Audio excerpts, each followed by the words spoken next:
E querendo ou não, essa é a decisão mais racional para as nossas ações de Oi BR3. Bem-vindos à Faculdade do Dinheiro, eu sou o Douglas e hoje a gente vai falar de novo das ações de Oi aqui no canal, muito porque elas estão corrigindo, elas continuam nesse movimento de queda, seguindo o movimento que as ações apresentaram depois dos resultados que foram reportados na semana passada. Você aí já viu, a gente fez uma análise detalhada dos resultados e que estará aparecendo aqui no card se você ainda não viu. E depois desses resultados apresentados, as ações de hoje chegaram a cair 7% no dia, tentaram repicar, tentaram voltar um pouco para cima, porém agora novamente as ações de Oi BR3 e Oi BR4 caindo. E vocês sabem, a gente tem Oi BR3 na nossa carteira, a gente tem ações da companhia, claro, acreditando na recuperação a médio e longo prazo. Só que depois das ações chegarem lá no começo do ano em 2,40, quase em 2,50, agora as ações estão namorando com o patamar ali de R$1,50. E olhando para isso, olhando para o futuro da Oi, e olhando para os resultados,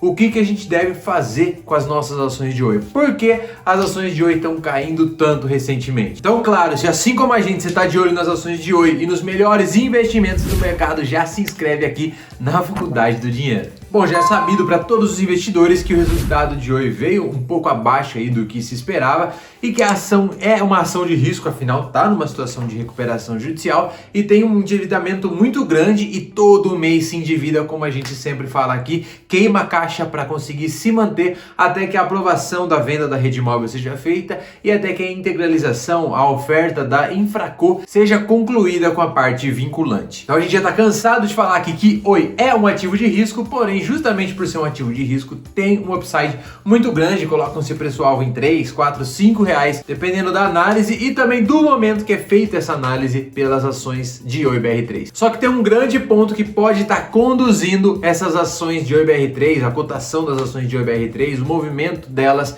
recentemente no mercado. E esse fator é de conhecimento de muitos de vocês e se chama ciclos de mercado. Isso vale praticamente para todos os ativos e para o mercado como um todo. Lógico que a gente está aqui falando de uma empresa que justamente a gente está ponderando que tem um fator de risco adicional por estar numa situação de recuperação judicial, porém cruzar isso que a gente vai falar agora de ciclos de mercado com as cotações de Oi BR3 pode te ajudar muito, principalmente na parte psicológica e também no que fazer com as ações de Oi e com outros ativos de risco, inclusive criptomoedas, Bitcoin aí que também estão vindo numa correção muito forte. Então, primeiramente, explicando o que é ciclo de mercado, são ações subsequentes que acontecem no mercado, comportamentos de manada que vão se espalhando dentre as instituições, dentre os investidores, e isso acaba influenciando diretamente no preço de qualquer que seja o ativo, de qualquer que seja a ação. Inclusive, olhando para essa curva de ciclos de mercado, a gente consegue ver quais as etapas desse ciclo. Vamos dizer que começa ali no momento otimista da economia. Depois do otimismo vem a excitação, ou seja, mais pessoas comprando dentro do otimismo, as cotações subindo, e depois dessa excitação os ativos continuam subindo e aí chega no momento da euforia generalizada. Todo mundo achando que a alta do ativo não vai ter fim, que agora vai decolar, e é justamente nesse momento que está o pico do ativo e algumas pessoas começam a realizar, alguns grandes players do mercado que já conhecem esse ciclo, começam a realizar e fazendo com que o ativo caia um pouco, venha corrigir. E aí tem a fase de negação. Não, esse ativo ainda é melhor, eu vou comprar mais, vou melhorar o meu preço médio, porque com certeza isso é uma simples correção e ele vai subir. E aí o ativo continua caindo, os investidores começam a ter medo. Putz, será que eu fiz uma boa escolha comprando esse ativo? Agora eu tô meio em dúvida se realmente eu fiz a escolha certa de comprar mais desse ativo. O ativo continua caindo, aí vem a fase de pânico, que é mais ou menos a fase que a gente deve estar passando por Oi BR3 agora, que é justamente o momento em que a maioria dos investidores já está mais preocupada com o seu dinheiro e com o ativo, que ele comprou a 2,50 lá e agora está batendo 1,50 a cada ativo da Oi. Então os investidores se perguntam até onde vai essa queda? Será que o ativo vai chegar a zero? Será que a empresa vai falir? Começa a ter um certo pânico generalizado psicológico dentro da cabeça. E aqui outro parênteses muito importante, lógico que de novo a gente está comparando ciclos de mercado com o ativo da Oi. E da mesma forma que a gente está comparando com o ativo da Oi, poderia ser qualquer outro ativo do mercado. Agora, o que tem de diferente do ativo da Oi em relação ao restante do mercado é que é uma empresa que queima caixa, que está em recuperação judicial e por isso, apesar de grande chance de obedecer esse ciclo de mercado, ainda existe esse risco iminente adicional na nas ações de Oi, por ser uma empresa com dívidas altas e que queima a caixa todos os meses. Mas voltando para o estágio que a gente acha que é o atual, que é o estágio de pânico, logo depois disso vem o estágio de desacreditamento, nem sei se é essa palavra, que todos os investidores desacreditam realmente do ativo. Falar, agora já caiu demais, eu não aguento mais ficar nesse ativo, eu vou vender porque esse ativo aqui não tem mais jeito. O mercado deve estar olhando para outros ativos melhores, tem outra possibilidade para mim ganhar dinheiro, então realmente eu acho que agora é o fim desse ativo aí, o mercado não vai mais investir nele, não vai mais comprar e portanto o ativo não vai mais subir. E aí esse acaba sendo o fundo do poço para o preço de um ativo. Logo depois disso o ativo dá uma repicada e aí o investidor fala, putz, agora eu já vendi, eu acho que realmente essa é só um último suspiro, esse ativo vai morrer realmente. Aí depois dessa primeira subida, o ativo continua subindo e aí vem o estágio de esperança, alguns poucos investidores começam a olhar e falam, caramba, o ativo continuou subindo, será que é uma oportunidade? Putz, vou dar uma olhada, vou deixar no meu radar. Aí já entra o estágio de otimismo, que é onde a gente começou o ciclo e que mais investidores começam, acho que eu vou colocar um pouquinho do meu capital aqui.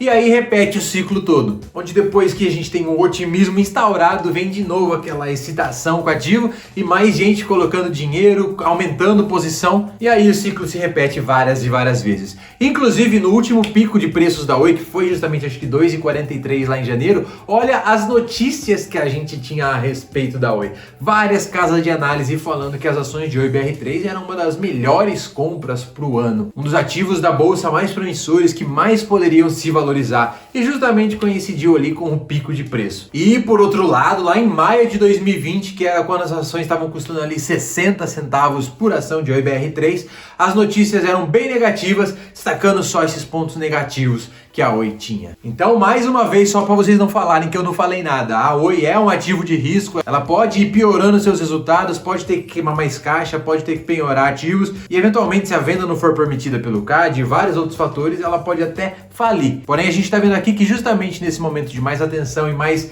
negativismo pelo mercado por um ativo, é normalmente quando o ativo está mais barato. E, inclusive, a gente pode colocar vários ativos no lugar de Oi aqui, um dos mais conhecidos, inclusive, sendo o Magazine Luiza, que lá atrás a R$1 ninguém queria o ativo, achavam que a ação já estava meio cara. Quando saiu de R$1 para R$2, um monte de gente já realizou. E aí a ação veio subindo, estágio de euforia. Qual é o próximo Magazine Luiza? Magazine Luiza é a próxima Magazine Luiza. E aí recentemente a gente está vendo um ativo em constante correção. A gente já viu bancos passando por isso, a gente recentemente viu o VEG, inclusive o mais famoso desses ciclos de mercado e que deu muito dinheiro para quem acreditou no ativo, foi justamente o de Bitcoin. Então a gente tem vários exemplos e praticamente todos os ativos obedecem esse ciclo de mercado que a gente está falando aqui. Agora, vocês sabem, a gente já falou aqui anteriormente, recentemente a gente diminuiu sim a nossa posição em ações de Oi BR3 para alocar mais em criptomoedas do que em Oi, porque a gente sabe que são dois ativos de risco, os dois respeitam um pouco essa questão de ciclo de mercado que a gente falou, só que a gente acha que criptomoedas têm uma exponencialidade maior. Lógico que a gente sabe que também tem um risco gigantesco envolvendo criptomoedas que pode chegar daqui uns anos e nenhuma delas vingar. Porém, justamente essa possibilidade delas se multiplicar mais vezes do que a gente acha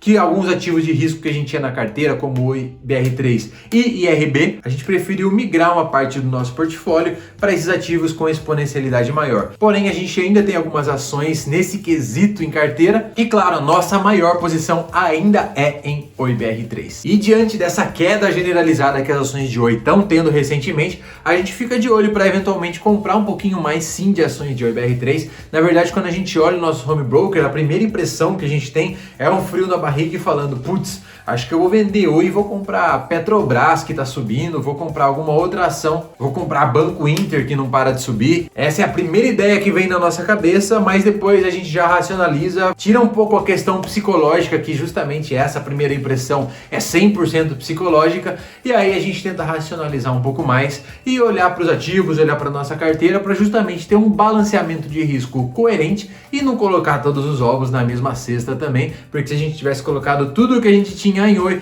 com certeza a gente estaria com um prejuízo ao invés de um lucro durante esse ano na Bolsa de Valores. E agora a gente fica na iminência dessa cotação de Oi BR3 para os próximos dias. Se cair mais, pode ser que a gente aumente posição e a gente vai trazer aqui, claro, em primeira mão se a gente aumentou posição ou não.